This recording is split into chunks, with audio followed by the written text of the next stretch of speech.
भगवान श्री कृष्ण कहते हैं, अगर एक बार तुमने मुझ पर विश्वास कर लिया तो तुम्हें जीवन में कभी निराश होना नहीं पड़ेगा। एक बार जो मुझ पर विश्वास करता है उसको मैं कभी छोड़ता नहीं हूँ। भगवान श्री कृष्ण के इस उत्तम विचार के साथ आज के वीडियो का आरंभ करती हूँ। आज के वीडियो में आप रसपान करेंगे माघ मास महात्म्य कथा का 20वां अध्याय। इसके पहले की कथा अगर आप नहीं सुन पाए हैं तो आप मेरे चैनल पर जाकर मेरे माघ मास महात्म्य कथा का जो प्लेलिस्ट है वहां से जाकर आप कथा श्रवण कर सकते हैं।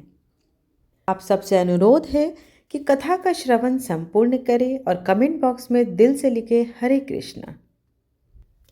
वेद निधि कहने लगे कि हे महर्षि, धर्म को जल्दी ही कहिए क्योंकि श्राप की अग्नि बड़ी दुखकारक होती है। लोमश ऋषि कहने लगे कि यह सब मेरे साथ नियम पूर्वक माघ स्नान करें, अतः मैं यह श्राप से छूट जाएगा। मेरा यह निश्चय है, शुभ तीर्थ में माघ स्नान करने से श्राप का फल नष्ट हो जाता है। 7 जन्मों के पाप तथा इस जन्म के पाप माघ में तीर्थ स्थान पर स्नान करने से नष्ट हो जाते हैं। इस अच्छोद में स्नान करने से अवश्य ही मोक्ष की प्राप्ति होगी। राजसूय यज्ञ और अश्वमेध यज्ञ से भी अधिक फल माघ मास स्नान से होता है। अतएव संपूर्ण पापों का सहज में ही नाश करने वाला माघ स्नान क्यों न किया जाए। लोमश ऋषि कहने लगे कि पूर्व काल में अवंती देश में वीरसेन नाम का राजा था। उसने नर्मदा के किनारे राजसूय यज्ञ किया और अश्वमेध यज्ञ भी किए, जिनके खंभे सोने के बनाए गए। ब्राह्मणों को अन्न का बहुत सा दान दिया और बहुत सी गाय, सुंदर वस्त्र और सोने के आभूषण दान में दिए। वह देवताओं का भक्त और दान करने वाला था। भद्रक नाम का एक ब्राह्मण, जो अत्यंत मूर्ख, कुलीन, कृषि कार्य करने वाला, दुराचारी तथा अधर्मी था, वह भाई बंधुओं का त्याग करता हुआ इधर उधर घूमता हुआ वे देव यात्रियों के साथ प्रयाग में आया और माघ में उनके साथ 3 दिन तक स्नान किया। वह 3 दिन में ही निष्पाप हो गया, फिर वह अपने घर चला गया। वह ब्राह्मण और राजा दोनों एक ही दिन मृत्यु को प्राप्त हुए। मैंने इन दोनों को बराबर इंद्रलोक में देखा। तेज, रूप, बल, स्त्री, वस्त्र और आभूषणों में दोनों समान थे। ऐसा देखकर उसके महात्मा को क्या कहा जाए। राजसूय यज्ञ करने वाला स्वर्ग का सुख भोग कर भी जन्म लेता है, परंतु संगम में स्नान करने वाला जन्म मरण से रहित हो जाता है। गंगा और यमुना के संगम की हवा के स्पर्श से ही बहुत से दुख नष्ट हो जाते हैं। अधिक इसके बारे में क्या कही जाए। किसी भी तीर्थ में किए गए पाप माघ मास में प्रयाग में स्नान करने से नष्ट हो जाते हैं। मैं पिशाच मोचन नाम का एक पुराना इतिहास सुनाता हूँ। इस इतिहास को यह कन्याएं और तुम्हारा पुत्र भी सुने, उससे उनकी स्मृति प्राप्त होगी। पुराने समय में देवद्युति नाम का एक बड़ा गंभीर और वेदों का पारंगत एक वैष्णव ब्राह्मण था। उसने पिशाच को निर्मुक्त किया था।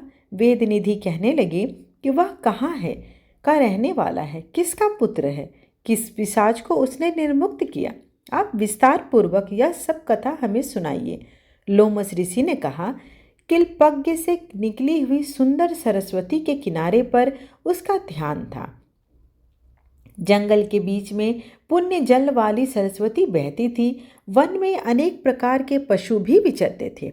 उस ब्राह्मण के श्राप के भय से पवन भी बहुत सुंदर चलती थी और वन चैत्र रथ के समान था। उस जगह धर्मात्मा देवदूति रहता था। उसके पिता का नाम सुमित्र था और वह लक्ष्मी के वरदान से उत्पन्न हुआ था। वह सदैव आत्मा को स्थिर रखता, गर्मी में अपने नेत्र सूर्य की तरह रखता, वर्षा में खुली जगह पर तपस्या करता, हेमंत ऋतु में सारस्वत सरोवर में बैठता और त्रिकाल संध्या करता। जितेंद्रिय और सत्यवादी भी था।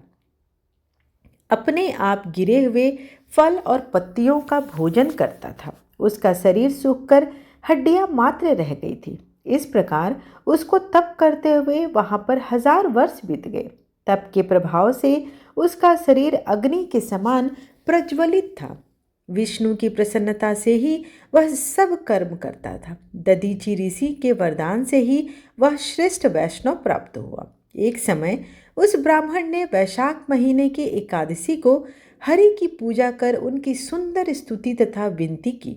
उसकी विनती सुनकर भगवान उसी समय गरुड़ पर चढ़कर उसके पास आए। भुज विशाल नेत्र मेघ जैसा स्वरूप भगवान को स्पष्ट देखकर प्रसन्नता के मारे उसकी आंखों में आंसू भर आए और कृत्य कृत्य होकर उसने भगवान को प्रणाम किया।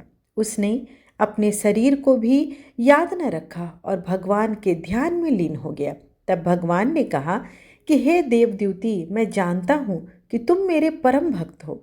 मैं तुमसे अति प्रसन्न हूँ, तुम वर मांगो। इस प्रकार भगवान के वचन सुनकर प्रेम के मारे लड़खड़ाती हुई वाणी में कहने लगा, हे देवादिदेव, अपनी माया से शरीर धारण करने वाले आपका दर्शन देवताओं को भी दुर्लभ है।